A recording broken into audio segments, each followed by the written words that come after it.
Grab a seat. Good morning. For those of you that may not know who I am, my name is Bruce Smith. I'm Director of Benefits for NKU. I want to welcome you this morning to the KERS presentation. This session is Tier 1, and this day is dedicated as a continuation of our commitment to provide information and update relative to House Bill 1. And we are conducting sessions today for Tiers 1, 2, and 3, and these sessions will be video recorded and placed on the NKU Pension Central website for viewing once they are ready. With us today, we have Lori Southwood, the Chief Human Resources Officer. Our Chief Administrative and CFO is Mike Hales. Our Vice President of Government and Corporate Affairs, Adam Caswell.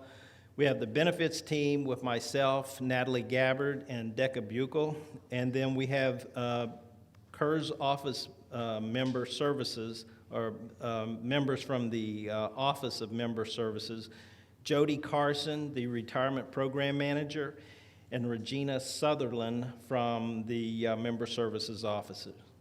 And what we're going to do this morning is we're going to give you an update. We're going to have Mike Hales give us an update on the RFP that has gone out so that we can do an analysis of the impact study on employees and also for the university. Adam will give us a brief legislative update. And if we have any additional information from Lori Southwood, she'll have an opportunity to provide anything. Following those updates from NKU, then what we'll do is we'll roll right into the KERS presentation for Tier 1. And what I would like to do so that we can have plenty of time for questions at the end is go through the presentation, hold your questions until the end, and then we'll have Q&A sessions for anyone. We'll have microphones that we can distribute. When you have a question, raise your hand. We'll get you a microphone, state your question, and then we'll try and answer that question. Those that we can't answer or don't have an immediate answer to for whatever reason, we'll take that question. If it's something that the ladies from KERS have to go back and get an update or get an answer to, we'll be able to provide that on our Pension Central website, as we did with the first presentation. And then following that, we'll close it out with a couple of reminders about future upcoming meetings, and also to remind everybody that annual enrollment is coming October 30th through November 14th. Don't wait till the last minute like most people do. Get in, get enrolled, and get comfortable in the fact that you've gotten it taken care of. So with that, I would like to have Mike Hales come up and provide us an update, and following that will be Adam.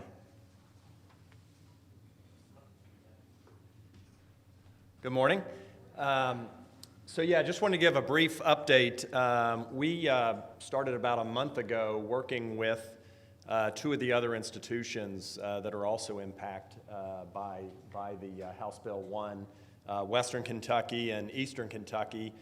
We reached out pretty much to all of the other institutions, and those were really the two that were actively wanting to work with us on getting an RFP out for some, basically for three services. One of those is to work with an actuarial firm to help us sort through all of the data and identify what we're looking at as far as our liability is concerned.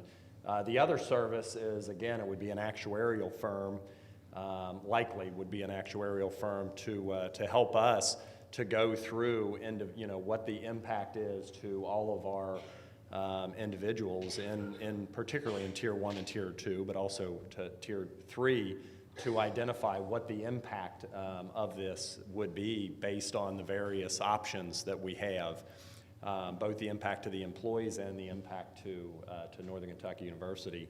And then finally would be working with likely with a financial services firm to help us understand what our options are and all of our the different options that House Bill 1 offers us.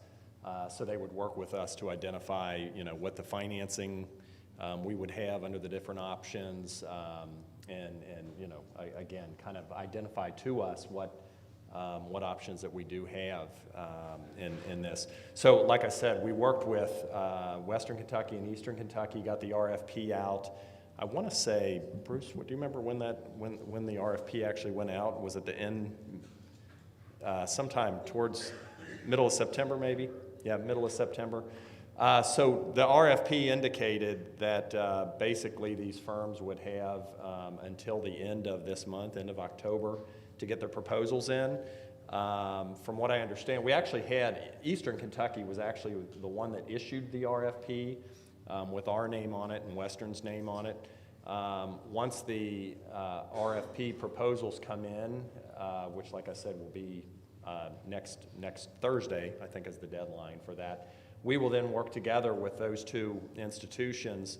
We'll have a selection committee with two of us from Northern, two from Eastern, two from Western to make the selections. That'll likely be done in the next couple of weeks. I think my mic just, oh, there it goes. Mic just died. We'll have a couple of weeks to make some selections. Again, it could be one firm that would do all three services. It could be three firms that would do the services individually. We'll just have to see how the proposals came in. My understanding is there was at least, I think, 6 firms, to my understanding, that have made the proposals. That was as of a week or so ago. We could have had more come in at that point. But anyway, as we go through this process, we'll continue to keep all of you in the loop on who we've selected and the time frame of the work that they're doing. So anyway, that's the update that I have. Any questions on the RFP that I can answer at this time? If not, I'll have Adam come up and talk about what's going on with the legislators.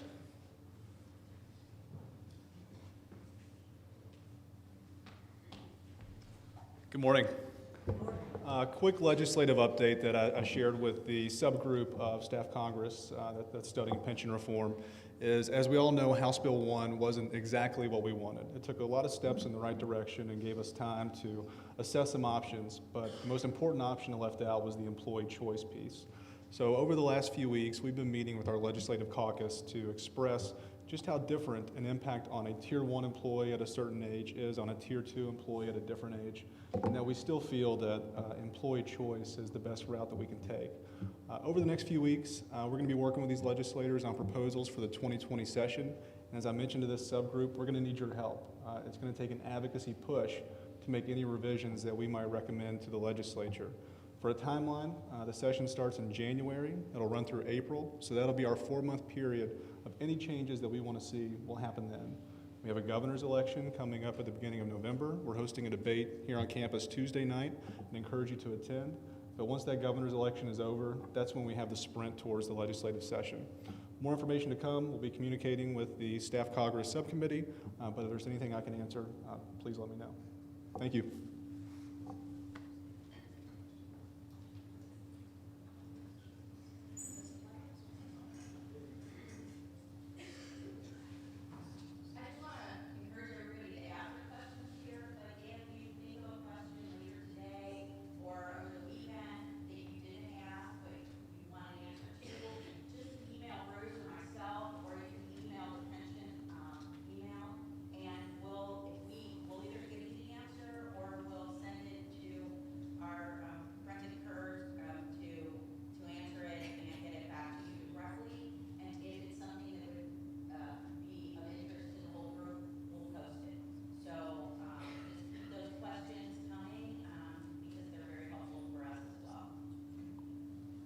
Okay. And with that, then I'd like to bring up Regina Sutherland to do the Tier 1 presentation. And as I mentioned earlier, let's let her get through the presentation, and if you have a question, hold it until till after the presentation, and that way we can try and get as many questions asked and answered as we possibly can. So we'll have microphones that we'll be able to pass around if you have a question. And as they mentioned earlier, we are recording this, so if you could speak into the microphone and we could get the question, all of this information will be posted on our website once we're done editing and have it ready for posting. Okay. Hi. There's the clicker right there. Yay. And I won't tell you, I found out at 4 o'clock yesterday I was doing this, so anyway, bear with me. I'm just kidding. Ashley's usually here, does an absolutely phenomenal job. If you all have seen her, she has bronchitis, so you get option D. Tier 1 overview, that's for people who were hired prior to September 1st, 2008. So if you were after that, come back later. It's not clicking. Okay, tell me why it's not clicking. Because I want it to. There it went. I'll use the little pad thing. Kentucky Retirement Systems is made up of 3 different systems.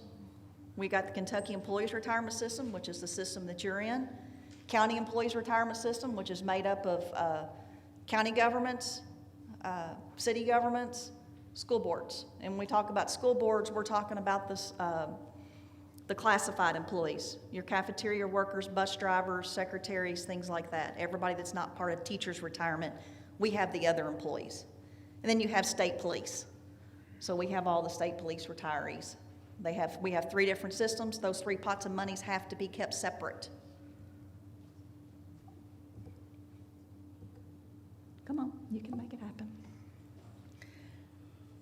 Did you know, as of June 30th, 2018, the market value of KRS assets, that's in pension and the insurance, is $17.6 billion. We pay over $2 million in pension and insurance benefits each year. 93.73% of the benefit payments are delivered to Kentucky residents and have a significant impact on the Kentucky economy. Each county in Kentucky receives at least $1 million annually from the Kentucky retirement systems. That goes to the retiree payees. This shows our hierarchy, what am I trying to say? Our branch match, our board members. Helps if I hit the right one. This shows a funding pie of all of our different contributions. You have your member contributions, employer contributions, and then we have our investments. This shows you also how you pay into the Kentucky retirement systems. You pay in 5% of your pay into the retirement systems. Employer contribution rates, as of 7/1 of 2018, went up to 83.43%. Although several agencies were frozen at the lower rate from the year before, which is in the 40% range. Just to show you, if you are a state police trooper, you're paying in 8%, the employer's paying in 146% of your pay into the Kentucky retirement systems. We have more retired troopers than we have troopers on the road right now.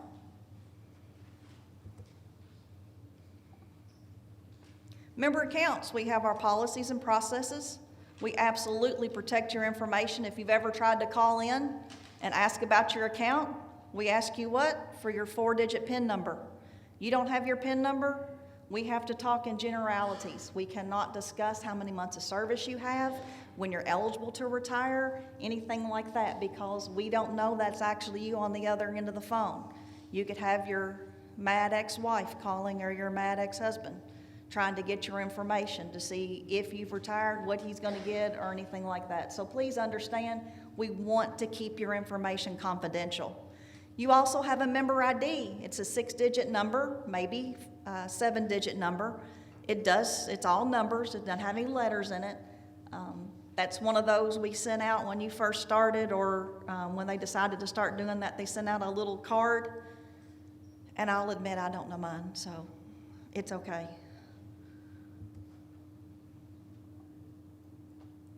Member accounts. You can go online and get your annual statement. Interest on accounts right now is 2.5%. Your responsibility is to change your address. Changing your address with your employer is what changes the address in our system. Once you're retired, you need to notify us, but until you're retired, if you don't tell your employer that you moved, we don't know that you moved. They send us a feed every month telling us, number one, what you've paid, number two, what your address is.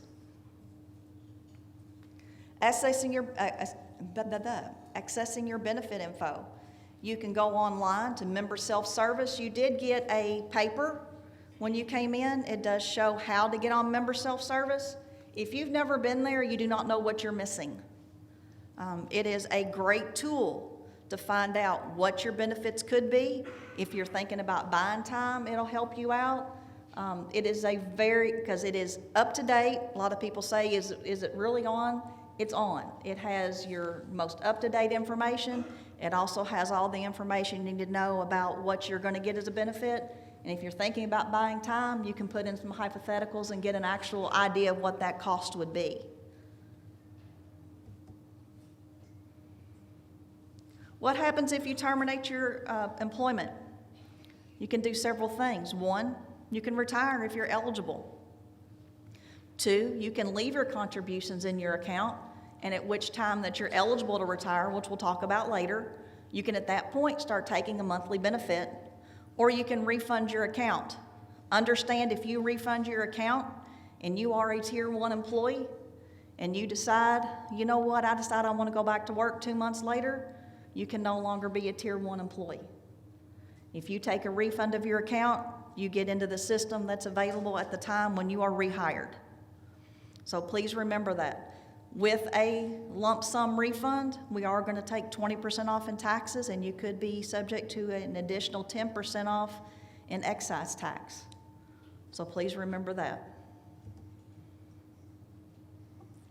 Member accounts, there's all kinds of different ways you can look at your account.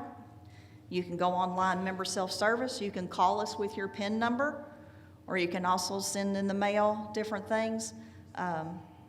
Those little cute QR codes they have nowadays. Some of our publications online have that, and also on some of the other publications that we have out there have the QR codes. If your phone has the capability of doing that, it'll take you straight to the website. Member self-service registration. What do you need? Your social security number, your date of birth, your PIN number, and an email address. If for some reason you do not have your PIN number, you can call to the Kentucky Retirement Systems or email, state, I do not have a PIN number, I'd like to get one. What we will do at that time, we will verify your mailing address. If your mailing address is correct, we will be happy to mail you one. If we have your email address on file, we will email that to you.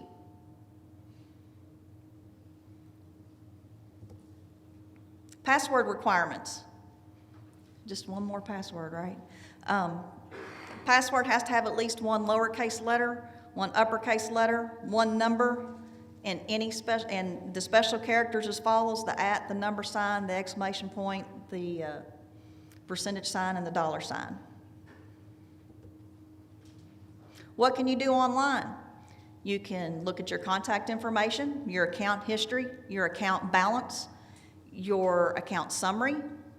You can run benefit estimates for any date that you think about that you might want to retire.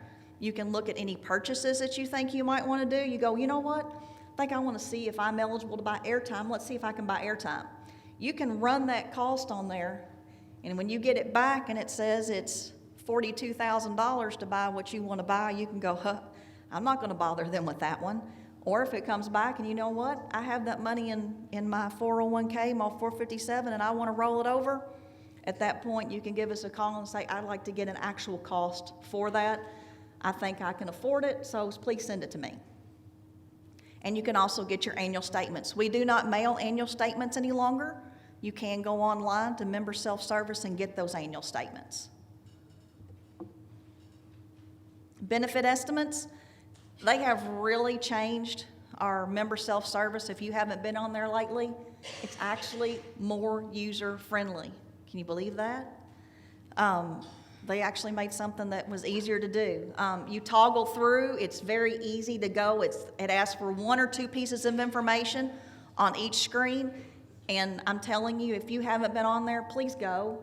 It is a very good tool. Purchase estimates, again, same thing. You can go in there, it can use real-time salaries, and it will really give you a good anticipated amount on what it would cost you to have that cost to purchase that time. And also, like I said, your annual statements, we quit mailing those in 2012. The 3 different tiers. You all in here should be Tier 1, which means you were hired prior to September 1st of 2008. We have what's called Tier 2. That was September 1, 2008 until December 31st, 2013. Then you have Tier 3, anybody that's been hired since or started participating with the system January 1, 2014. Years of service. How do I get my years of service? Years of service is actual time worked plus sick leave. With Tier 1, depends on what your employer will do also. You can have unlimited sick leave. It's not limited like it is with Tier 2. Depending on what your agency requirements are, they may have limitations on it, but as far as we're concerned, we do not put limitations on that. Plus any purchase service, that's how you get your years of service. Your final compensation is based on your years of service times your benefit factor times your highest 5 years of service when you're talking about your non-hazardous employees. Anybody hazardous in here? I've got one lone guy. We'll see you later. I'm just kidding. Your highest 3 years of service, not highest 5 years. So if I keep on saying 5, remember your 3.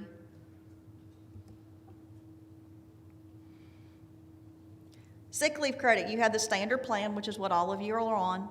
And like I said, pre-2008, it's unlimited. Everybody here is in KERS, right? We'll skip the CRS stuff. We don't want to get confused. If you were hired for sick leave credit, prior to 9/8/2000, sick leave service credit counts towards retirement eligibility and health insurance. So let's say you have 320 months of service, and you have 4 months worth of sick leave, which gives you 327 months of service. 324 months of service, sorry, I can't add and subtract up here, which gives you your 27 years of service. That is what's called full retirement, and your sick leave helps you to get to that. Does that make sense?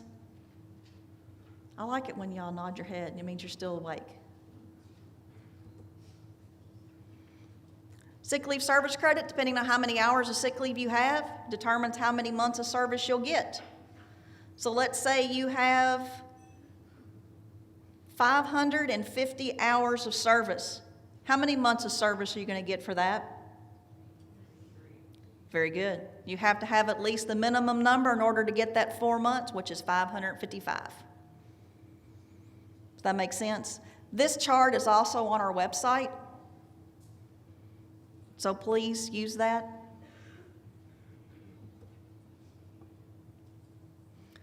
Factor changes.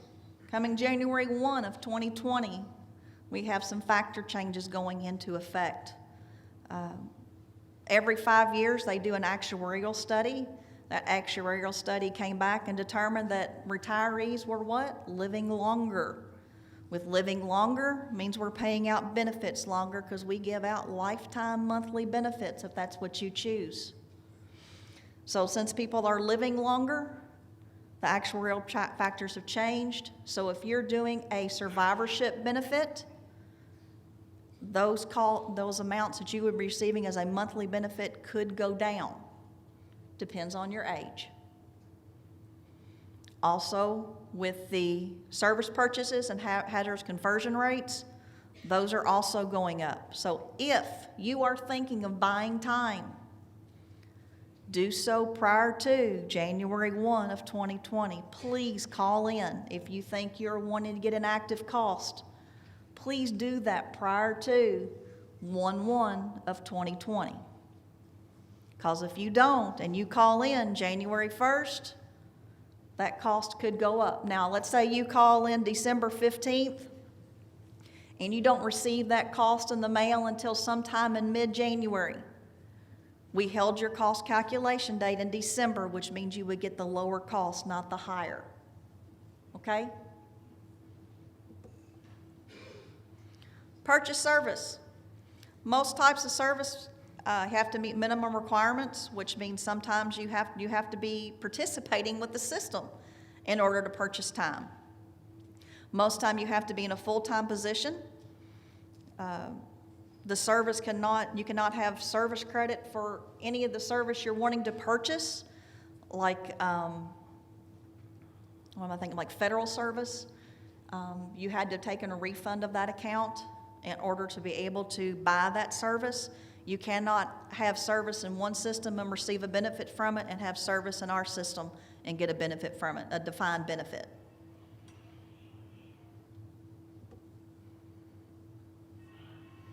Can I buy additional service credit? Purchases made after 8/1/2004 do not count towards insurance eligibility except for omitted service, refund buybacks, and hazardous conversion. Members with a participation date on or after 8/1/04 cannot use most service types to make them retirement eligible. And this is eligibility for retirement, disability retirement, or death benefits.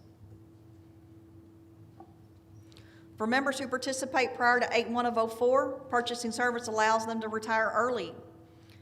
Compare estimates with and without eligible purchases, kind of give you an idea whether that purchase is actually worth it or not.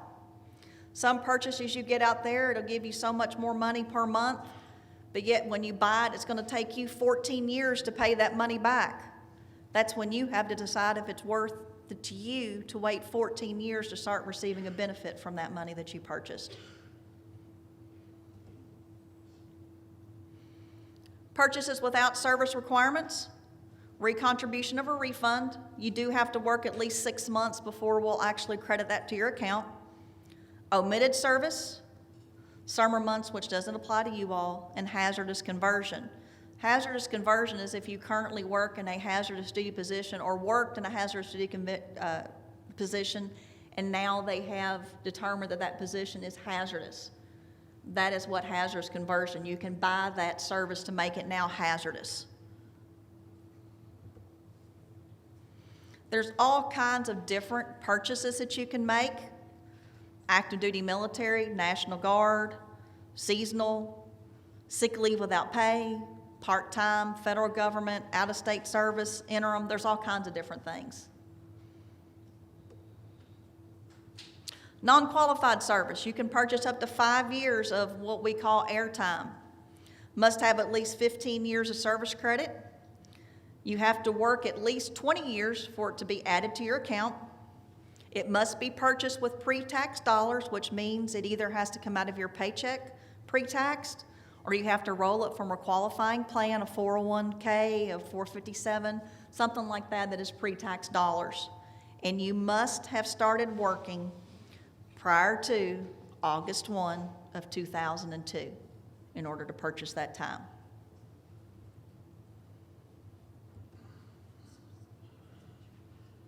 Service purchases, some purchases you can make a lump sum payment, some you cannot. Some you have to roll over funds from a qualified plan, and you also can have it come out of your paycheck. Installment purchase plan, IPS, you'll hear us. The minimum payment that you have to, the minimum purchased amount has to be at least $1,000. You can go over 1 year up to 5 years, depending on how much the cost is. And you'll be charged 7.5% compounded interest applied to the cost. What are other administered systems? You have teachers' retirement, legislators' retirement, and judicial retirement.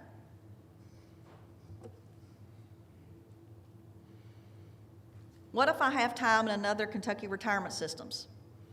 Let's say you have time with teachers' retirement. We have what's called reciprocity. That's your big word of the day. It took me about 3 weeks to learn how to say that word. Reciprocity. Reciprocity means if you have 10 years of service with teachers' retirement, you have 15 years of service with us, we add them together, that gives you 25 years of service. We do look at that way. Same goes with the judicial retirement, legislative retirement. I personally had service with the county retirement systems and the state retirement systems. When it came time to retire, you add those two together, and that's where you can get your 27 years of service. So even in our umbrella of plans, you can add those two together in order to get yourself to 27 years. Does that make sense? I keep on looking at you, so keep on nodding your head for me, okay? Don't fall asleep, you two ladies right there.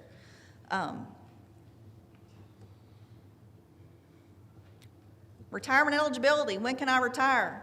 Not soon enough. I won't tell you that. I won't tell you my secret anyway. If you're 65 or older with at least 48 months of service, you can retire. Although we'll let you retire with later. It's called earlier. It's called a money purchase, but we won't talk about that either. Age 65, that is considered full retirement with Tier 1. 27 years of service is considered full retirement with Tier 1. You're eligible to retire with at least 25 years of service, no matter how old you are, or age 55 with at least 5 years of service. And you go, ooh, that's cool, but there's a catch. They do reduce your retirement. You do get a penalty. You get 6.5% per year for each year that you're short of 27 years of service or age 65. So if you're 2 years short, that's a 13% penalty. You're 1 year short at 6.5. You're 6 months short, that's 3.25. It is prorated. My hazardous guy, hi.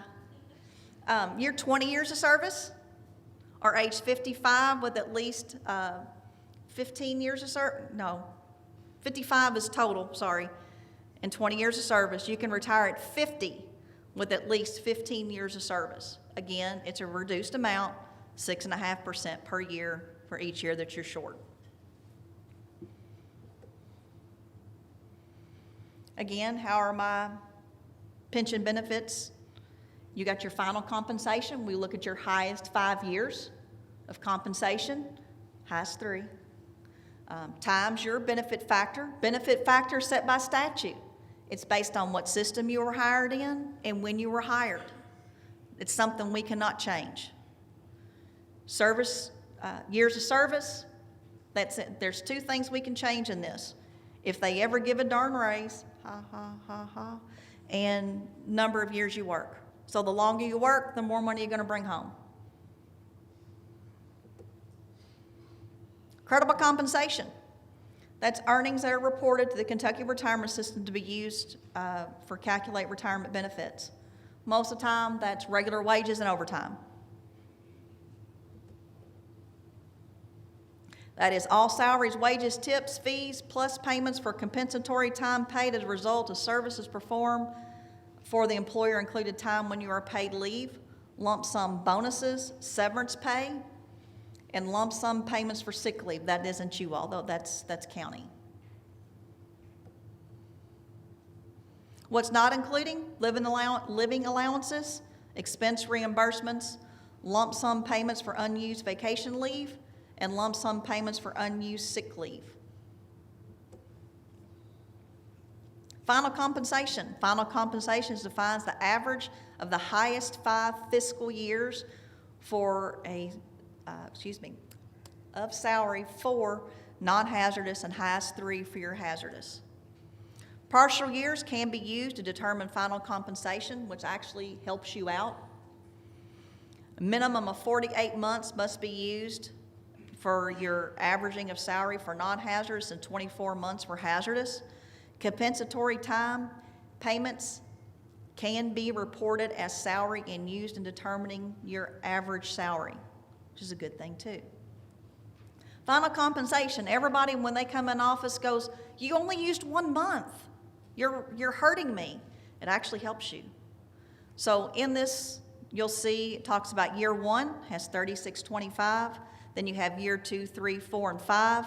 If you notice, we're dividing by 49 months. We're not dividing by 60. We learned in math class as kids, the lower number that you divide into something, the higher the number is going to be.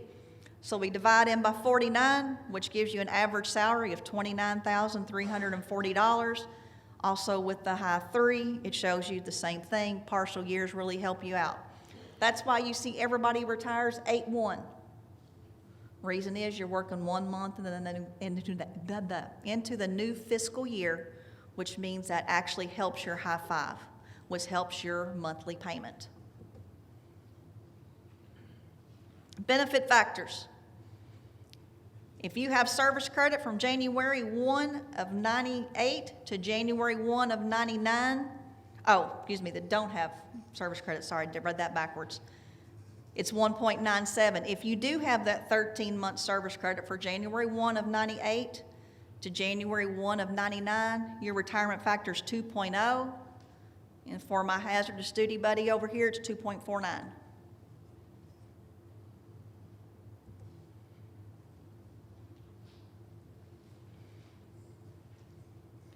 So, final compensation. You took the final compensation of the gentleman was $29,340 times 2.2. He's a CRS agency employee. Times 27. His yearly amount he would receive is $17,427.96 in pension payments.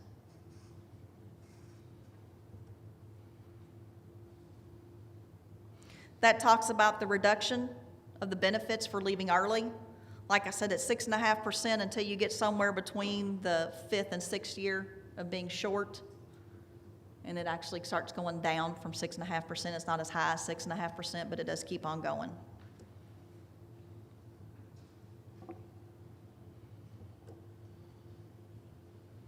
We talked about that a minute ago. We can skip that one.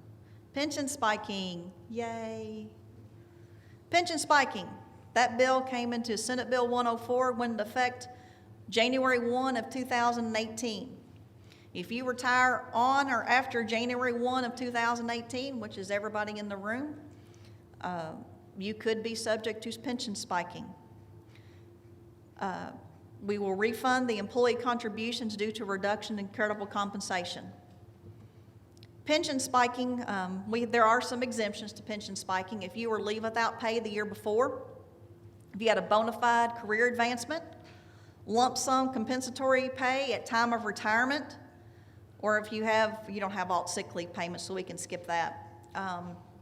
If you worked overtime due to a state or federal grant, or if you worked overtime due to a state or federal declaration of emergency, those are actual wages that can be exempted from pension spiking. Pension spiking is when you work over 10%, you have a 10% increase from the year before. So here you see fiscal year 3, the member made $16,333. In year 4, they made $18,695, which gave them an increase of 14% from the year before. So they're pension spiking. Anything over 10% is a pension spike. So this person pension spiked by 4%.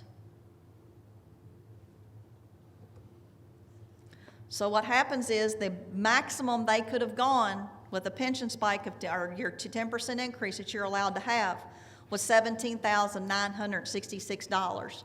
So that member's year 4 compensation will be lowered to $17,966. So if you notice, the amount of the spike was $728.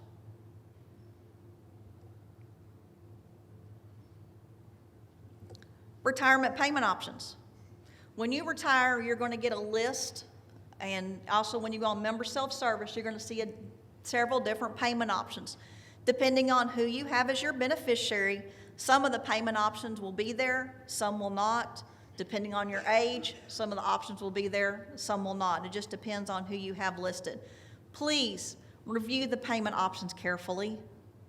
I get people come in there all the time. I didn't know that's what that meant. Please educate yourself as much as possible. This is your money for the rest of your life. And making a wrong choice, this is the money you're going to receive for the rest of your life. We already talked about the different factor changes will come into place. With those factor changes, that could affect your benefits if you were to choose a survivorship option after January 1 of 2020. These are the different payment options this member has available to them. Like I said, some people, depending on if you have a child listed, you may not see all these payment options. If you have an estate listed, there's several of them you're not going to see. And we'll go over that here in just a minute. Social Security adjustment option. This is where you borrow against your Social Security prior to retiring and receiving it. This is kind of a scary option to me personally. You all, see what the benefit is towards you. But for me, it's the unknown. What if I don't make as much as what in Social Security as what I thought? What if I decide not to take it at 62? We're still going to subtract off the amount that you give us at the time. So please, if you're thinking about doing the Social Security option, look into it deeply. Make sure you understand what it means to you. Please call and talk to a counselor on your individual circumstances.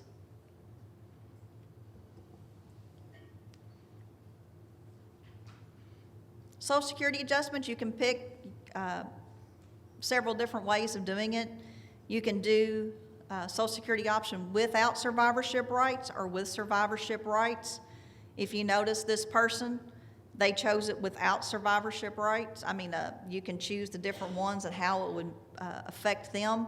If you notice the basic annuity and without survivorship rights, the amount goes up by almost $700 a month.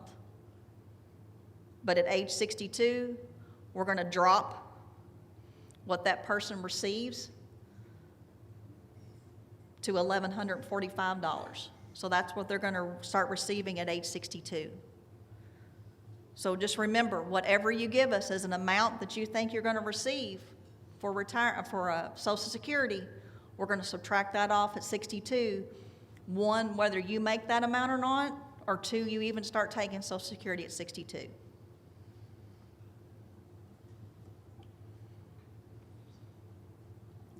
I guess I should have gone over the payment options, huh? That's what we'll do. Sorry, I thought there was a slide that went over the payment options, so let me go back and talk about those real quick. Sorry. Payment options, basic payment option. Basic payment option is a flat-out formula. Months of service times your average high five times your retirement factor. There's no other thing that goes into that. So whether you retire now or February 1st, 2020, that amount's not going to change because it's based on the formula and that's it. It is the highest monthly payment that you can receive from us, unless you do a Social Security option, but I'm talking about just flat payments. That is the highest one you're going to get. Life with 10 years certain.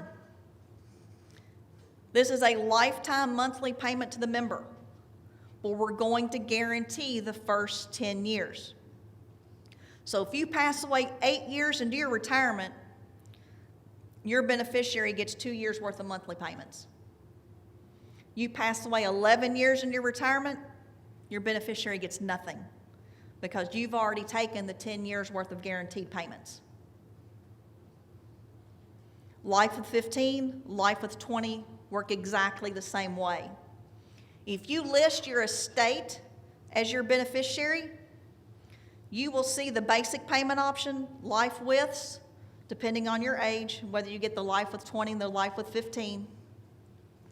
But if you pass away 8 years into your retirement and you have your estate listed, your estate's gonna receive 2 years' worth of monthly payments lump sum, because you cannot keep an estate open for 2 years. They have to be closed within 1 year.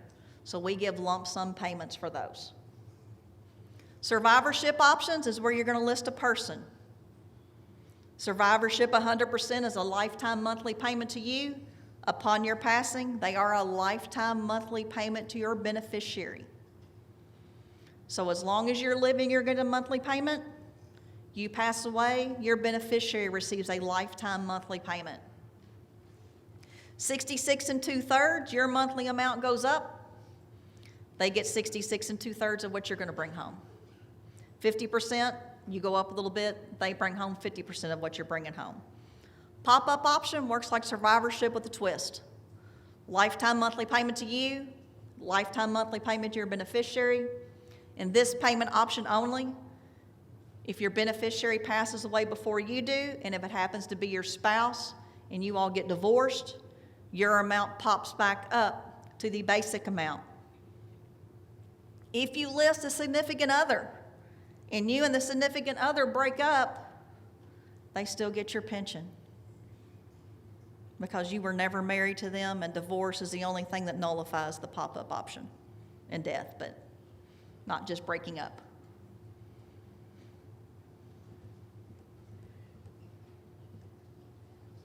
Medical insurance. Kentucky Retirement Systems offers Medicare and non-Medicare plans for eligible retirees. To be eligible retirees, you must receive a monthly benefit. We have people call in all the time. I quit 5 years ago, I'm not receiving a monthly benefit, but I want to start the insurance. Sorry, can't do it. You have to be receiving a monthly payment in order to be part of our health insurance. KERS may pay a portion or a full cost of the insurance depending on your years of service and level of coverage chosen. If you were hired prior to 7/1/03, you were what's called a percentage-based system. So if you have at least 4 to 9 years of service, we're going to pay 25% of your health insurance. 10 to 14 years, 50%. 15 to 19 years, we're going to pay 75%. If you have 20 or more years of service, we are going to pay 100% of your health insurance benefit. That is huge.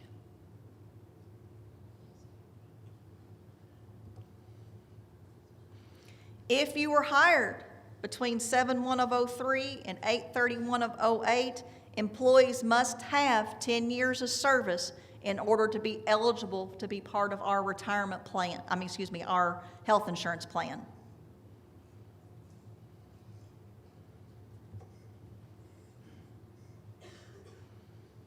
(2019) under 65 health insurance plans, those are the rates that we were looking at. So we are paying, if you have 20 years of service and you want to take the Living Well PPO, we are paying $729.34. Now, you decide you want to take Parent Plus, you take the $1,037 minus off the $729, and that's what you're going to pay for Parent Plus. We only pay for single coverage. If you want to add a spouse, you want to add children, you want to add children and a spouse, you have to pay everything over the amount that we pay. Make sense? Come on, ladies. I'm watching y'all. You notice insurance rates only went up by mere pennies this year. Hallelujah. Which means it's less we have to pay out of pocket as a regular employee, but also when it comes to retiree services, nothing really changed. Over 65, we have Medicare Advantage plans. You may hear supplemental plans, things like that. We don't call that them anymore. It's called Medicare Advantage plans. Again, if you have 20 years of service, we're going to pay it 100%. You have 3 different plans to choose from. You have the medical only plan. You have a Medicare PPO essential prescription drug plan, and you have a premium drug plan. The only difference between the essential and the premium drug plan is how it pays for drugs. Everything else is exactly the same. So you see one plan is $75, the other one's $252. You have 20 years of service and hired prior to 2003, we're going to pay $252 towards your Medicare Advantage plan. As I said, it does include prescription drugs. You will not need to purchase any outside supplemental coverage. We're talking free. Again, the 2020 amounts, they didn't change. If you were hired after 2003, how many people we got that? Okay, if you were hired after July 1, 2003, we're going to give you a dollar amount for each year that you worked. For purposes of easy numbers, right now that amount for 2019 is $13.38 per year that you worked. So let's say you worked 10 years, we're going to pay $133.80 towards your health insurance. So you would be responsible for anything above that amount if you're taking out single coverage.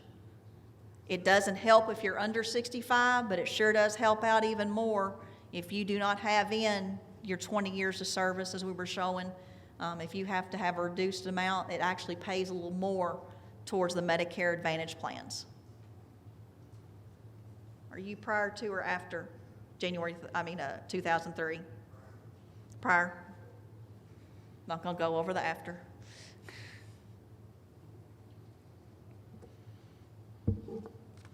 We gave you this cute little booklet that talks about reemployment, retirement and reemployment. That law did change this summer. It became effective. So please, if you've heard things, wipe it out of your memory. The big things you need to remember: if you retire, you must observe a 3-month break in service before going back to work with anyone who participates with the Kentucky retirement systems. You are looking at city, county, state, school boards. Please remember that. There are lots of other places that actually participate. But please understand, you must observe a 3-month break in service before going back to work for those. If you do go back to work too soon, we will void your retirement. I'm sure that's in there, but I went a little sideways, sorry. This talks about going online and looking at the reemployment online. We also, like I said, we gave you that cute little book. Prior to retirement, members are prohibited from having a prearranged agreement to go back to work with anyone who participates with Kentucky retirement systems. That means if you are retiring October 31st and your retirement date's November 1, I cannot sit here and talk to Bruce and go, hey, y'all need me up here bad. I am going to be your best employee ever. Can I start working for you? I'm available. November 1, I'm quitting. Well, I work in a state agency. I cannot come to this agency. And if he says yes, and we start talking salary and start date, that's a prearranged agreement. Don't do that. Now, on November 2nd, if I call up Bruce and say, you need me bad, and we discuss salary and start date, and my start date's 3 months from my retirement date, I'm all good. There are some forms need to be filled out, but as far as prearranged agreements, I didn't have one prior to retiring. Now, if I want to go work at Walmart and be a greeter, we know that's not part of the Kentucky retirement system, so you're okay. But please, first thing I would do if you want to start talking to someone about another job, do you participate with the Kentucky retirement systems, and do you have contracts with state agencies? Please watch that. Do not get your retirement voided. 12-month rule. Let's say I retire November 1, and I decide to go home, eat bonbons and watch soap operas and sit on the couch. And about 1.5 years of that, I'm bored. I decide I want to go back to work. The new rule is 12 months after your retirement date, you can go back to work with any participating agency, and the great thing about it is now you don't have to fill out a bunch of paperwork. you are good to go back to that agency. Does that make sense, the difference?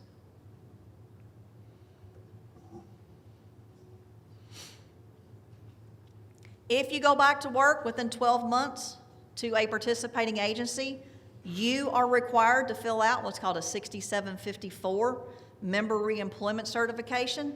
The agency is required to fill out a 6751. They are stating you did not have a prearranged agreement, is what that form states. Failure to submit those forms and you start working could void your retirement. When we talk about voiding retirement, we are talking about not only paying us back your monthly amount, health insurance premiums also. So that can get darned expensive. We got one guy, what owes us $175,000? Yeah, several of those, but yeah. Break in service. A retired member is required to observe a 3-month break in service. Excuse me, before going back to work. Hazardous?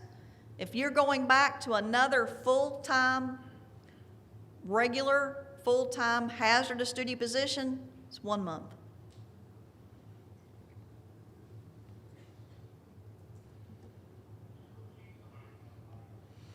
Independent contractors. If within 12 months of a member's effective retirement date, the member accepts employment with a participating agency as an independent contractor or a leased employee, you still have to fill out the 6754, and the agency has to fill out what's called a 6752, an employer certification of independent contractor and leased employees. Understand, please wait for that letter from legal that says you are good to start working. It doesn't take that long, I promise. I've been there, done that, please.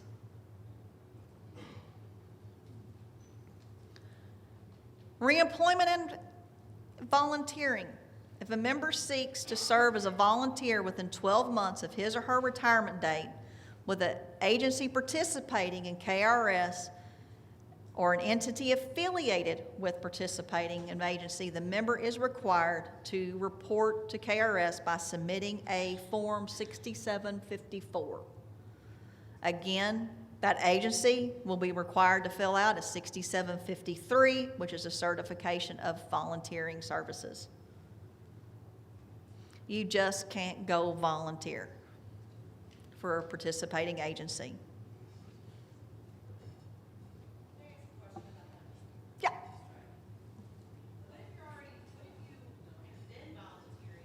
Oh, I'm sorry. I'm supposed to wait to the end.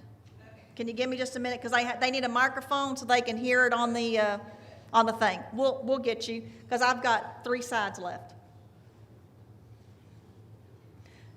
If you do not observe a proper break in service, or you have a prearranged agreement, your retirement will be voided, like I was saying, and you will have to pay back all the benefits. Health insurance for retired reemployed members.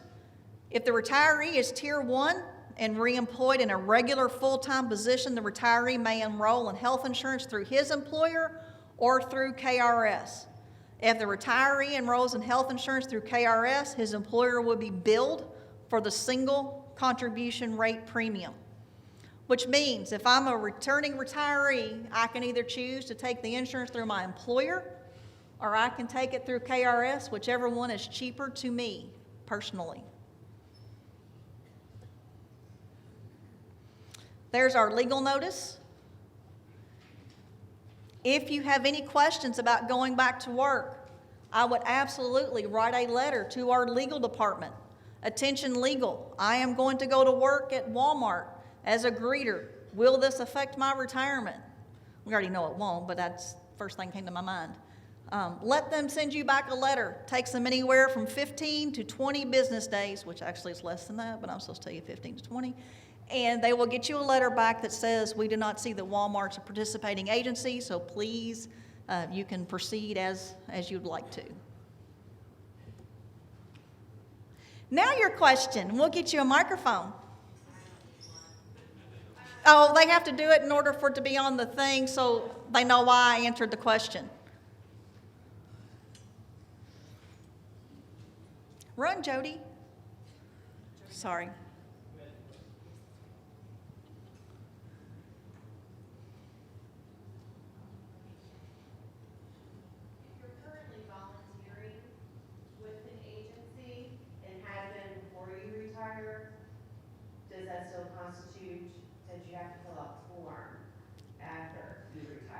Is the volunteering agency where you're volunteering a participating agency? They are connected, yes.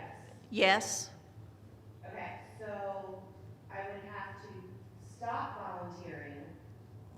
Not, I would write in that when you get time to retire, I would submit the 6754 stating you want to volunteer for X agency. It's an agency you've never been paid through either, right? You- Well, yeah, long time ago, But what you would do is you would go say, I'm going to want to volunteer at X agency, volunteering to do this. You fill out that form. You have them fill out the 6750 something that we just talked about, and they fill out their part and get a ruling back from legal. Okay. Because I would sure rather get that ruling back from legal on the front end than get it back on the back end and you just had your retirement taken away from you. Okay. Thank you. Not a problem. Sorry. Did I answer that right? Anybody else? Over here.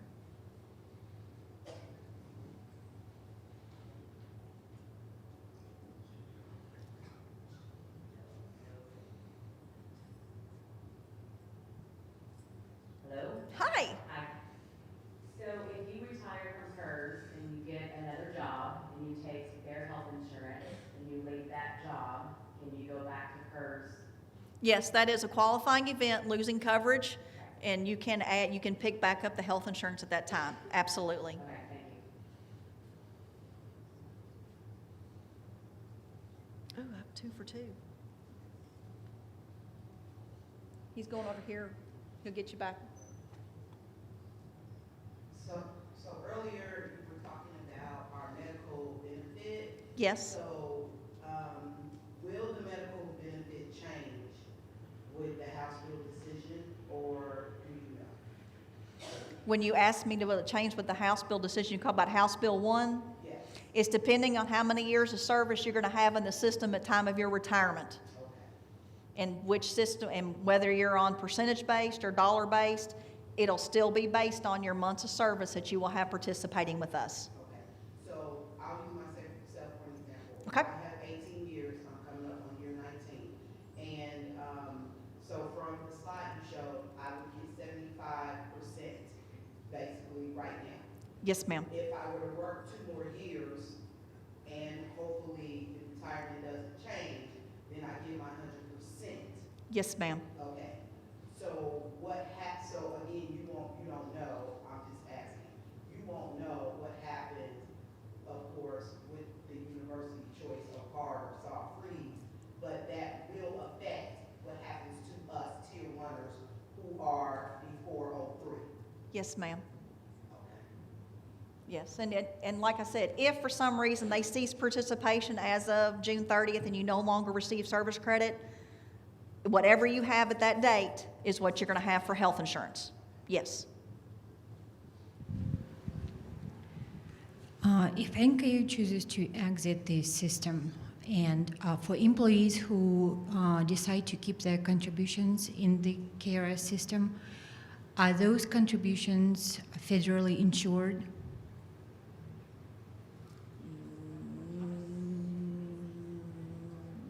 No, because it's state. Yeah, it's part of your inviolable contract, which goes back to House Bill 1, but never mind. When you Well, that's talk the about, reason I serve on the Staff Congress Pension Committee, Right. and we agreed to ask some questions on behalf of people who could not attend. So that was right, one now, of the as far questions. as fairly insured, no. I mean, it's a state retirement systems. We're not a bank, so we're not. Right. So in light of the situation that we're in, that's why the question was asked. Right, I understand, but no. We are a state system. Is there somebody else? So I have a question. If, again, 18 years, similar to a situation back here, if NKU does cease our KERS participation on 6/30, I'll have my 18 years with NKU. Can I go somewhere else, get my 9 more Absolutely. years and retire? I don't have to wait until I'm 65. I don't You have to don't. wait. I get 27 years in KERS as long as they're still participating. Let's- I can let- retire at 27 Let's years. say you decide to go down to work at the county clerk's office, Exactly. and you go to the county clerk's office, you're gonna have 18 years here, 12 years here. That gives you, 30 years. That's what you're gonna retire with. Okay. Because that's how it works. Like, if you decide you want to quit same time they do and go to someplace else that does participate, absolutely. Your service just keeps on adding on.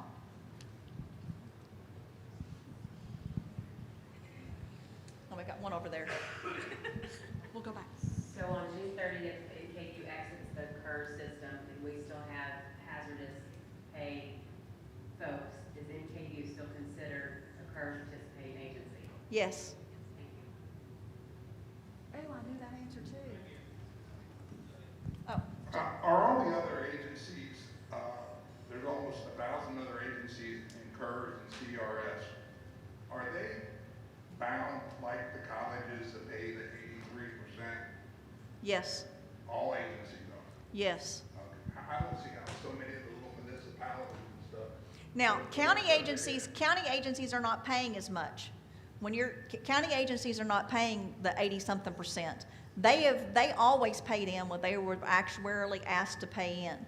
So they haven't like skyrocketed like this. There was several years that the legislature decided not to fund the retirement systems. They kept the amount exactly the same and actually went down instead of coming up like we asked them to. That's why we're kind of in the situation that we're in now. There's a lot of factors into it, but that's one of the little factors that goes into it, is the fact is that they just weren't paying what they had to, and we're at the point now we're either gonna have to put money in the system and, build it back up in order to get these investments to start getting more money, or, cease to exist.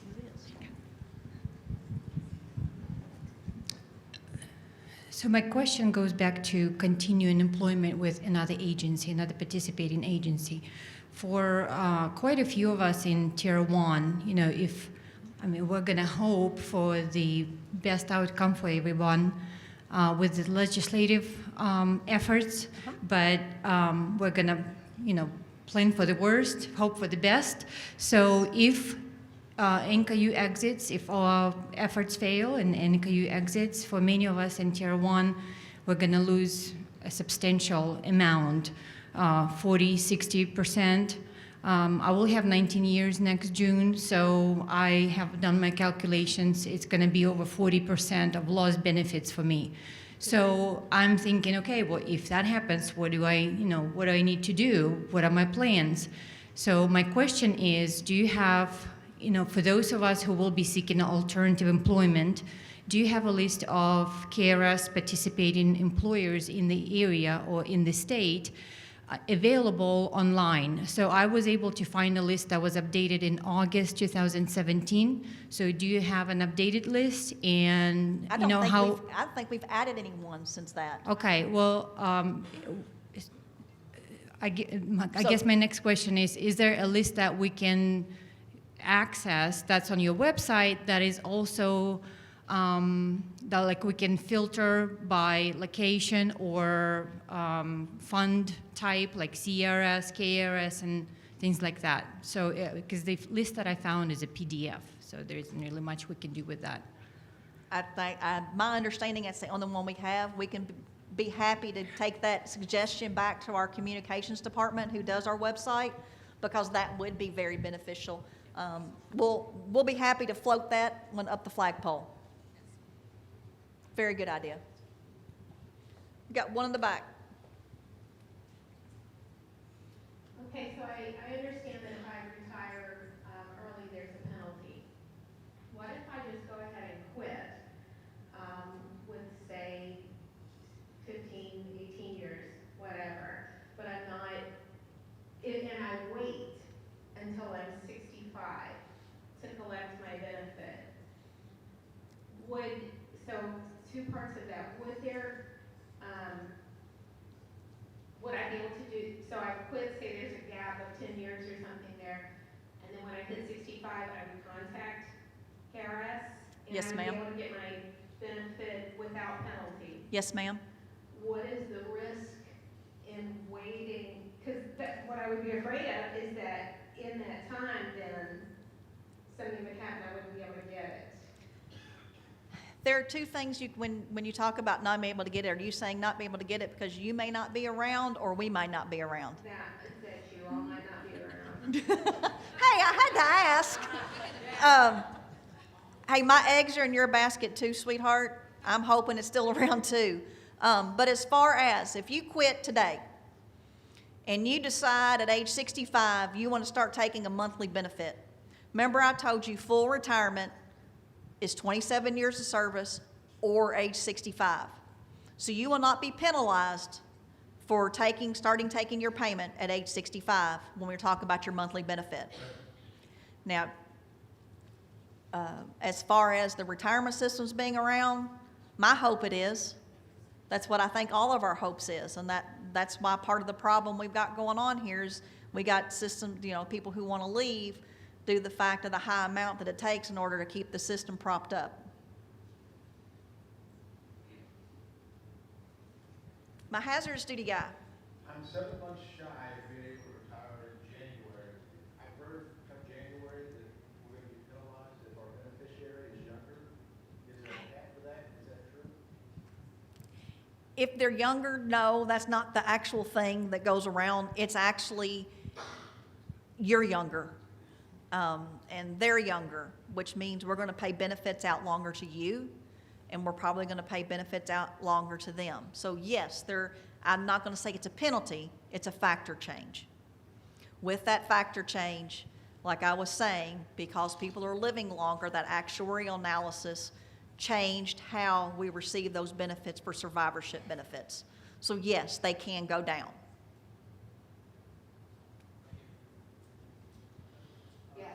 Yeah, can you tell us a little bit about the sick time, if they take the hard freeze, the sick time that we have in KERS now, and if we dip into it, it won't be able to be replaced, or will it still, what's there, will it still stay there? My understanding, and let me get our paper out because she's got mine down here. My understanding is you get a look at sick leave as of June 30th, 2020. 2020. The NKU has to pay for that sick leave at that time. That's what your sick leave balance will be. And they paid for it. So it's my understanding. Is that which one? First one? Yep. Hard freeze. Members' account will be credited with the months of service sick leave as of June 30th, 2020. So if you have 5 months of sick leave, as of June 30th, 2020, NKU has to pay for that sick leave. It gets credited to your account. Let's say you actually retire with 1 month of sick leave because later on you've used that sick leave. It's okay. They already paid for the 5 months in the system. I have a question about prior service, prior to coming to work for AT&T. There you are. Sorry. Yeah, hi. So maybe this applies to other people. I don't want to make this a single question, but I worked for a state agency a long time ago. I had 4 years of service. Will that still be able to be credited toward my insurance payment? And I ask you this because about 4 years ago, I received a letter saying if I wanted to buy back that time, I had to buy it back to get the 20 years. Did But you- I assumed I would be here 20 years. Did you take a refund of your state service? Yes, I did. If you took a refund of that state service, yes, you would have to purchase it in order for it to be eligible for health insurance again. Now, if you had not taken a refund of that account, yes, that 4 years would count towards your health insurance right now. But because you refunded it, you took that service out of the system. And because you took that service out of the system, it does not count towards your health insurance vesting any longer. A young person mistake. Used it to go to graduate school. Yeah, I understand. Hindsight's 20/20, but you can purchase that back. And if you do, but if you do purchase that back, it will count towards your health insurance vesting. Yes, sir. All right, so talk about getting appointed again. So if I understand you correctly, as far as having the 3 months out, I can apply for a job, participating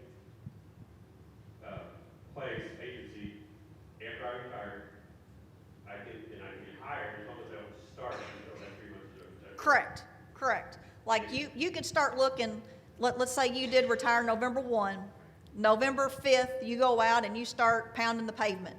December, you have an interview. They tell you, I'd like to hire you. You look at them at that point and say, I can't start till February 1st. Okay, and since obviously this was probably going to be a lot of jobs open at EKU, can I reapply at the same agency?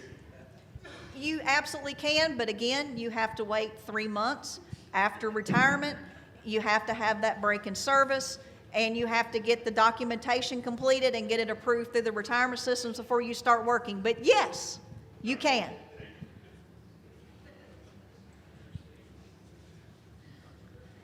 You only get 2. Sorry, this is for someone else. I'm just kidding with you.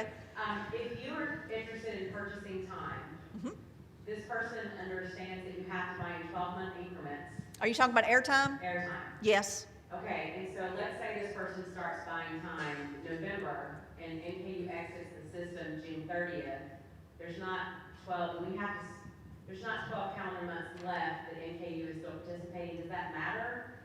Can that payment be made 12 calendar months, including time after NKU leaves the system, if that's the choice? It is my understanding that if you start a purchase, and that purchase is starting to be made, if they decide to do the hard freeze, you have until August the 30th to get payment in for that. Now, if it's with airtime, you have until August 30th in order to send in a rollover of your 401k or your 457, because it has to be pre-tax dollars to buy that time. You will have until that date in order to pay it off.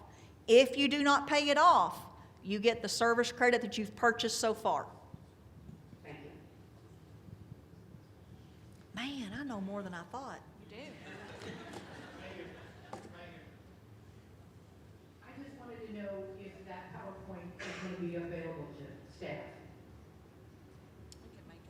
We can make it available. I think somebody already had it. We emailed it here somewhere. Yeah, it was emailed, and you've been getting a lot of emails from me about this meeting. In fact, we couldn't live stream it in future meetings.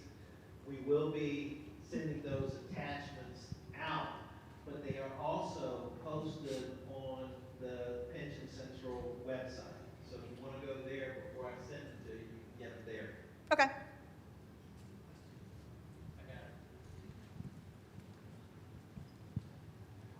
Uh-oh, I told, she only got 2, you only get, I'm just kidding. Go ahead. I have a few questions on behalf of people who couldn't attend. I understand. Oh, I understand.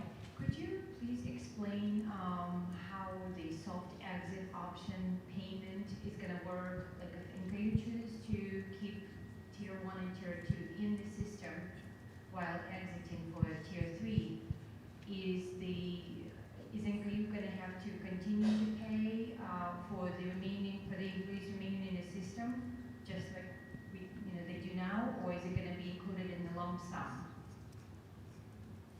Can you field that one? I don't know that one. We're still learning this too, Okay. okay? So when it comes to the hard freeze and the soft freeze, I think they did a presentation about a month ago up here. And when they were doing the presentation, they found that a lot of employees didn't know what their actual benefits were. That's why we're here. But as far as cessation, like I said, we're learning as you all are learning. There is a frequent question that's on our website. So hold on 2 seconds. Let me see if I can't find kind of the answer to that question. Any of you people that are in here know the answer to that question?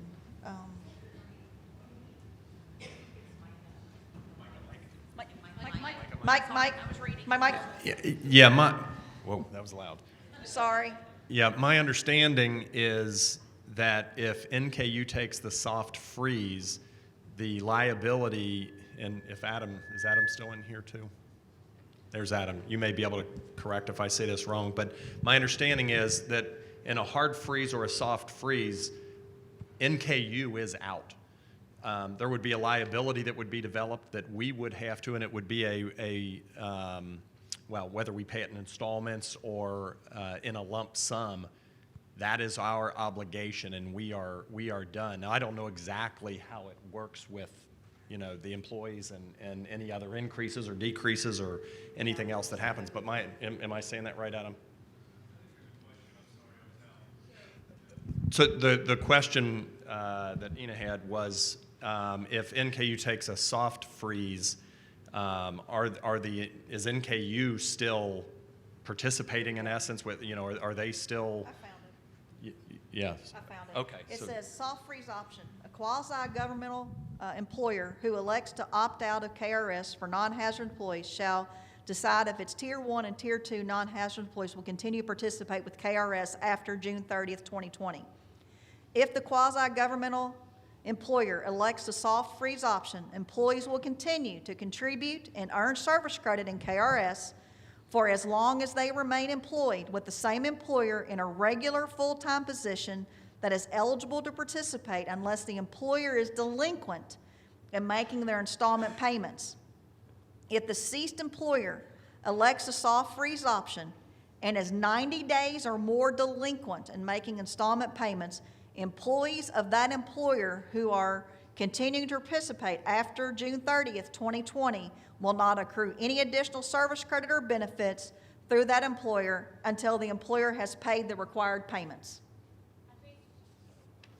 I think our question was that will NKU have to pay the unfunded liability, we do a soft freeze? Yes. And, okay, they keep me in, will they end up having to pay the 90% or the 80 whatever percent for No. me if they keep me in? Will they be paying, like, it, No. will they be paid almost at double? It No. felt like No. after They're, the case, what, after what, we were all under the impression.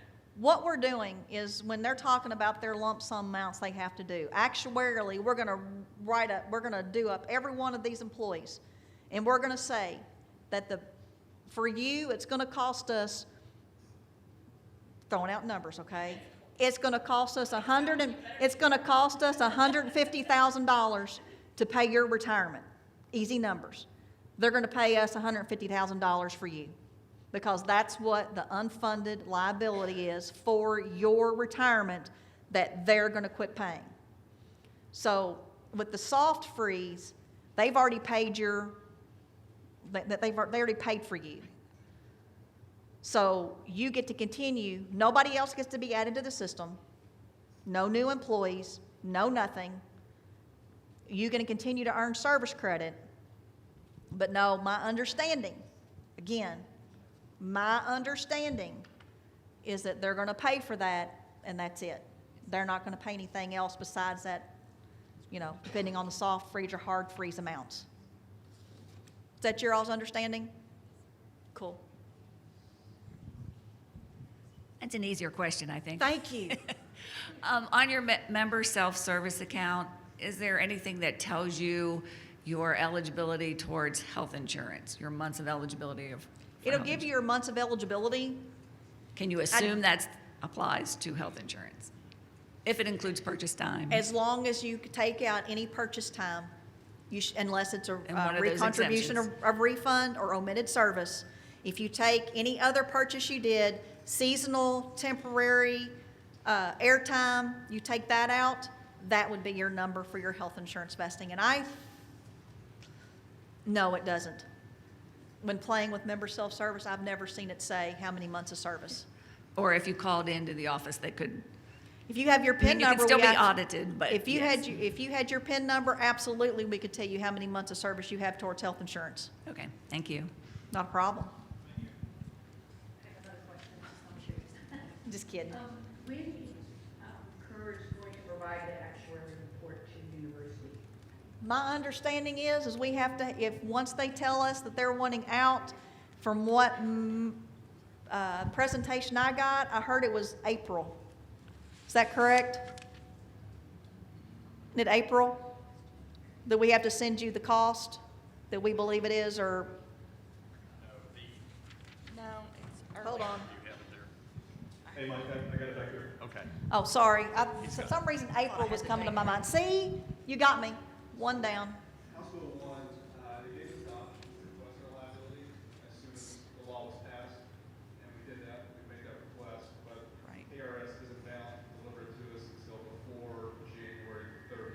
That's right. So we made a request, but they don't have to deliver until January 3rd.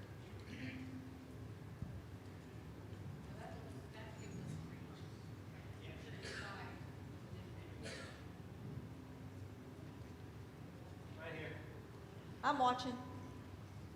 Yes, sir. Hi, this is for clarification on sick leave. So let's say at June 30th, 2020, someone has a year's worth of sick leave, which a number of people in this room probably would have or more.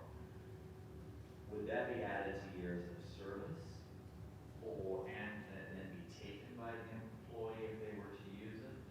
So in effect, it's sort of a double dipping. Yeah.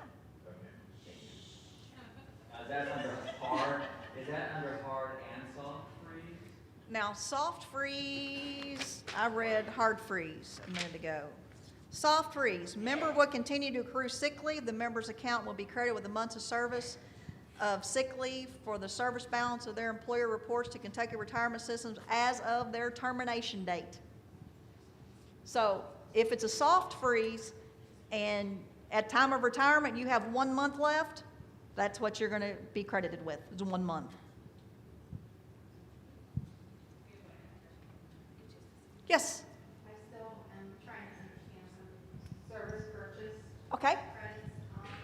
So if a person worked, let's say for the federal government years ago, they did not receive any benefits at that point in time. Now, did you pay into federal No. retirement? No. Okay. So it would just be airtime then if I wanted to purchase something. You may try to get verification of your federal benefits. They have to tell us it was permanent, full-time position. It was part-time. Okay, if it was part-time, it's not purchasable. It has to be full-time. Okay, so it would just be airtime. If you want to purchase airtime, absolutely you can. It must be purchased with pre-tax dollars, and you must either roll it over 401k, 457, or an installment purchase agreement, or you can do a combination of both. Okay, thank you. Not a problem. Yes, sir. Hey, this is in reference to the spiking. Uh-huh. You said 10% salary increase? 10% from the year before, and we look back 5 years. Okay, what if you don't have a choice in that? Because we've lost so many people, our overtime is exorbitant. Again, if it is a declaration of emergency, or if it's a federal or state grant, that's the only two exemptions. Well, who can determine the declaration? Your HR is who's going to fill out that form. I have one example, and that person had been put into an interim position that was a higher position than what she normally did. Because the position had more responsibility, we submitted that information to KERS as justification for that additional pay that that person received. Yeah, a promotion or career advancement is a exemption. But as far as overtime, just because you have to work overtime, what we're looking for is consistency. And that's what the system's looking for when they decided to do pension spiking. So that's what that's what the pension spiking did. Yes, sir. I was just going to elaborate on this. We are essential because of lack of employees. Understand. We are all over 1,000 hours plus overtime. Part of our Have you been doing it for years, or just something this that's? is the second year now, and the reason part of us accepting this and doing it was thinking that our pension was going to be much better too. Now, you can do 10% from the first year, okay? And then then the second year, let's say the first year that we're looking at, you made easy numbers, $20,000. Next year you made 30. You can only go 10% more, so that second year is going to be reduced to 22. Now, the third year, you can make up to 33, because it goes by the 10% more than the year before. We don't look at the spiking amount, we look at the total amount. There probably won't be a third year. I mean, getting out of KRS, there probably won't be a third year, but.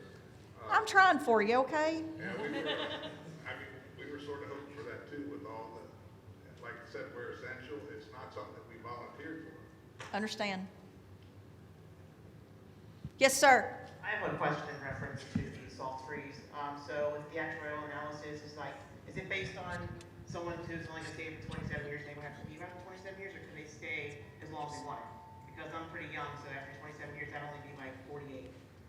So, but the analysis, like we do the soft freeze, kind of tier one, obviously, is that based on 27 years? Or There's no termination date on that. It just says until they terminate. Okay, so is the analysis just based on, like, if I stay for 27 years, or is it, do you know what? I think the actuarial analysis is based on full retirement. Okay, all right. I have a question about purchase time. Oh, sorry. I'm sorry. I'm interested in purchasing time from a period in 2001 when I was a contract employee, working considered full-time regular. Am I hearing this correctly, that any purchase time does not count towards medical coverage, insurance coverage? Like, it was a period of like 7 months when I was contract. The only thing that would count towards medical is going to be omitted service, which have been service that you should have paid into, and recontribution of a refund, which means if you took a refund of your service and you decide to buy it back, that counts towards your health insurance. Now, depending on if you were a contractor, were you paid by an outside source? No, NKU. NKU paid you as a contract employee? But we weren't eligible to participate in KERS until we had been like 9 months. I think it was like some sort of 9-month waiting period. Was it a temporary position, or was it considered like a probationary period? No, or it was contractor? it was just a contract employee. It was a probationary period? Okay, It is purchasable, but it's not going to count towards your health It's not gonna insurance count. testing. Okay, that's a little confusing. When I called KERS, the gentleman I spoke with told me it would, but, yeah. so- Probationary service does not count towards health insurance Okay. testing. I'm sorry. But it would count towards obviously months of service, but just not towards. Yes. Because I'm right at that 15-year mark, and that would have helped me to get to that point, but clearly that's not going to happen. Sorry, Okay, thank you. not a problem. Yes, ma'am. So my question is there, and this is probably more for the university than you, but is there any discussions underway for them to just buy out individual employees? And then I just come out of KERS, and if we're out of KERS, we don't have to contact you if we want to just keep working at the university. Is that discussion going on at all? That's with them. That does not fall on House Bill 1. Yeah, my understanding is though that, I mean, we can't buy out. It has to, and this is actually a KERS question.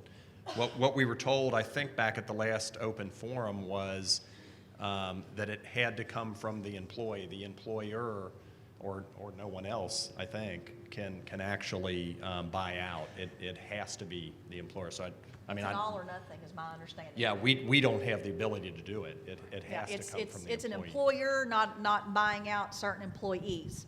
Right. It is an actual flat out all or nothing employer. As the employer, it's all the employees or none of the employees. Except for hazardous duty. We won't even go there. It's worth a try, ma'am, worth a try. Any additional questions? They got a gentleman right there in the back. And then I've got one here.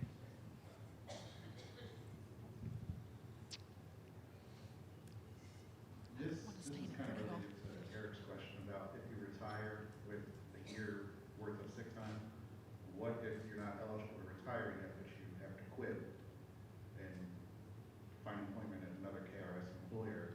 If you've got 4 or 5 months accrued of sick time, what happens with that? It depends on which freeze they do. If they do the hard freeze, they paid for that 4 months of sick leave that you have, and you'll get credit to your account at that time of them leaving the system. You'll get 4 months worth of sick credit. Now, soft freeze, you continue to have time. At time of termination, we'll send them a sick leave bill.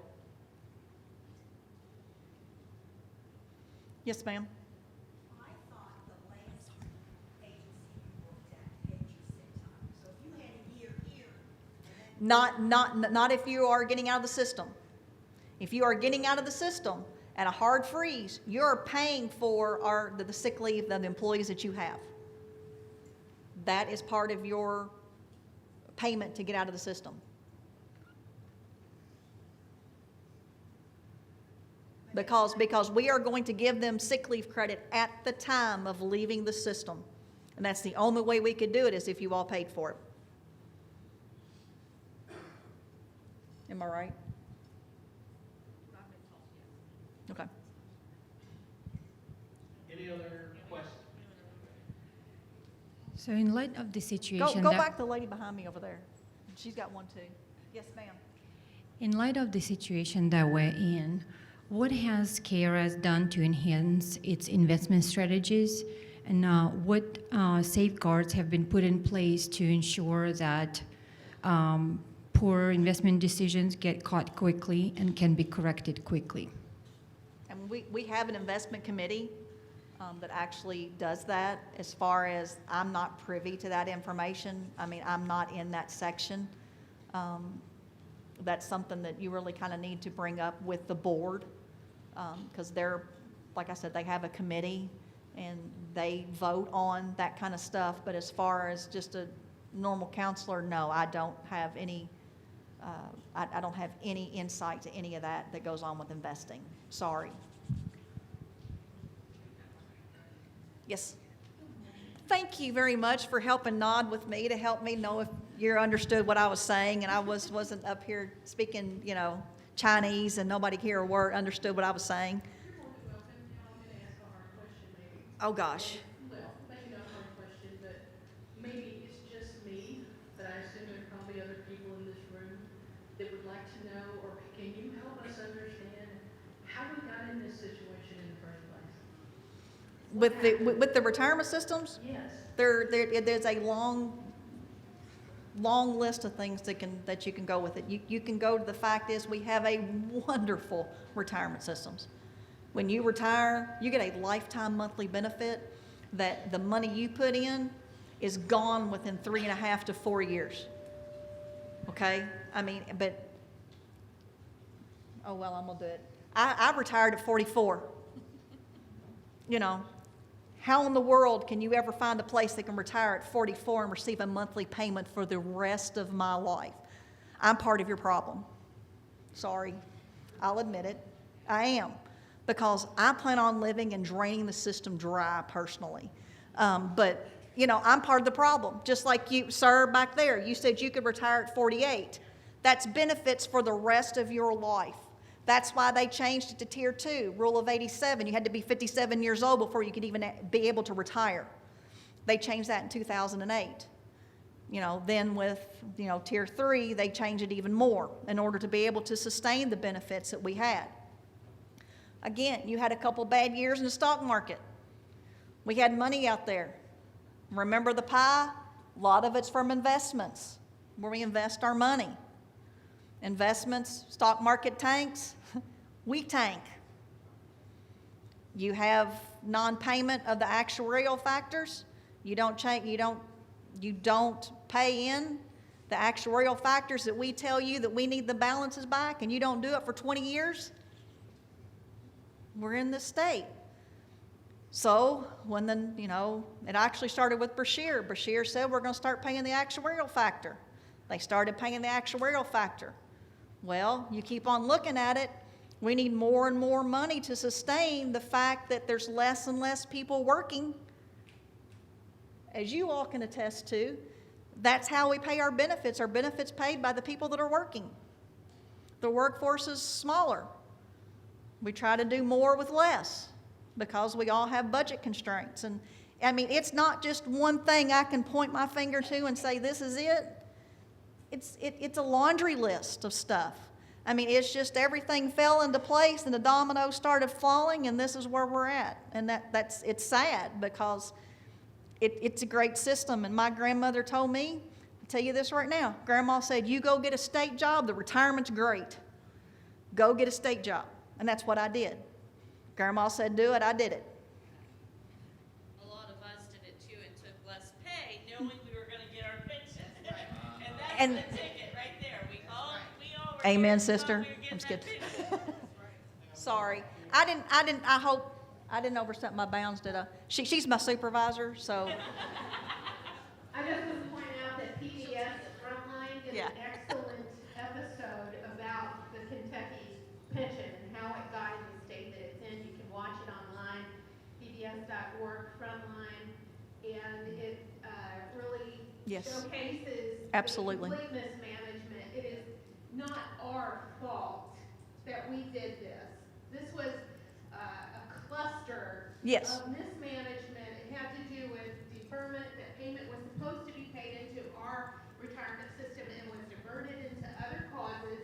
Then you had a corrupt board that invested in junk bonds right at the time when we hit the Great Recession.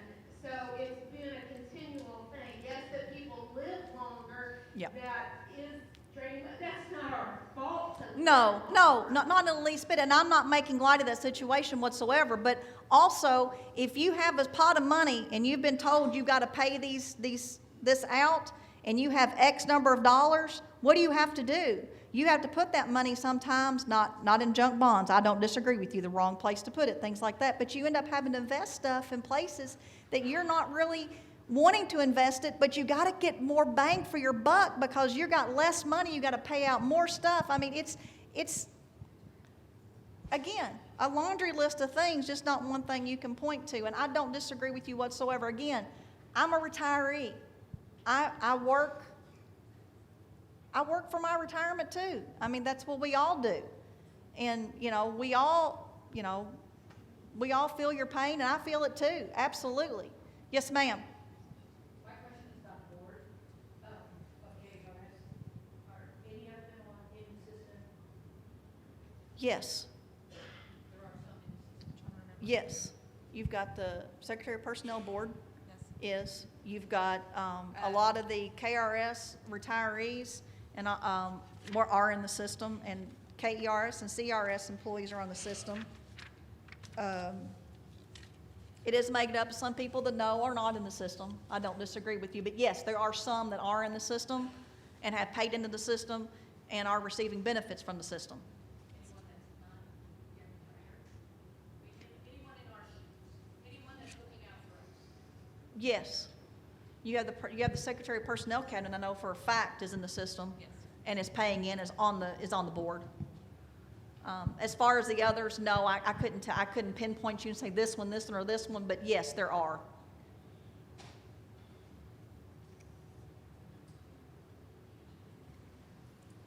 Oh, man, I thought we were done. Yeah, this is gonna be, if not the last one, then that's the last question. So you said January 1st, the changes, but basically, if you don't want the rates to change, you need to retire before January 1st, right? So Your retirement date would be December 1st, Okay. because you always retire the first of the month. So when is NKU gonna make the decision about whether we're going hard or soft freeze? It's gonna be before December 1st, so people can make that decision before they get out. Yeah, we won't even have information, as Adam was saying before, the way the legislation is written, KERS doesn't have to provide its data until the end of January. Now, could be earlier. Right. I have no idea. We submitted as soon as we could, to get the request in. And, so obviously they can, provide it earlier, but until we get the data, it's impossible for us, to make any decision. But that's also why we did the RFP, was to, bring in some outside expertise to help us with making the decision, to see what the impact, to you all is, to see what the impact to us is, to see what options we have. But again, until we get the data, it's impossible for us to make a decision. No, but keep in mind, the rate change thing has nothing to do with House Right. Bill 1. Right. That's something. Right, the rates were supposed to be changed, they were supposed to be changed September the 1st of 2019. They held it over to January the 1st in order to give people time who wanted to retire, give them time to do that. And that's a process that they evaluate every. Not 5 years, 5 years. About every 5 years, just to Yes. make sure that their actuarial factors are keeping up. One last question, and then we're gonna shut it down because I gotta have time to bring other folks in and make a couple of other announcements. Anybody else? Okay, thanks. I want to thank Regina and Jody for coming here this morning and doing these meetings. We got 2 more to do, Tier 2 and Tier 3, as I mentioned before. Once we get the video, we'll post this out on the Pension Central website. One other comment I made about the information that the slide deck for Tier 1, Tier 2, and Tier 3 were sent to me Thursday, so they haven't been able to be posted on the Pension Central website, but we will get them posted on the Pension Central website. Last thing I want to say, next last thing I want to say is there was an email that went out from me yesterday talking about November 8th. We'll have TIAA here to talk about the alternative retirement plan, the defined contribution plan, and there'll be information from them for those individuals, especially Tier 3 individuals that will come out, whether it's a hard freeze or a soft freeze, and what that means for them and the tools that are available for them. It could be an option also for Tier 2, and it could be an option for somebody that has a number of years in, if we come out into the hard freeze, still works and still wants to take advantage of the alternative defined contribution retirement plan. Last thing is that I mentioned it at the beginning, and I'll mention it closing. October 30th through November 14th is the annual open enrollment period for 2020 benefits. Please make sure that you go online and enroll. There was a lot of work that was put in by Decca and Natalie and Stephanie and Karen and Brian and Teresa from IT. So anything that's good that comes out of that annual enrollment, it's all to their credit. Anything you don't like, that's on me, so let me know about it. Thank you.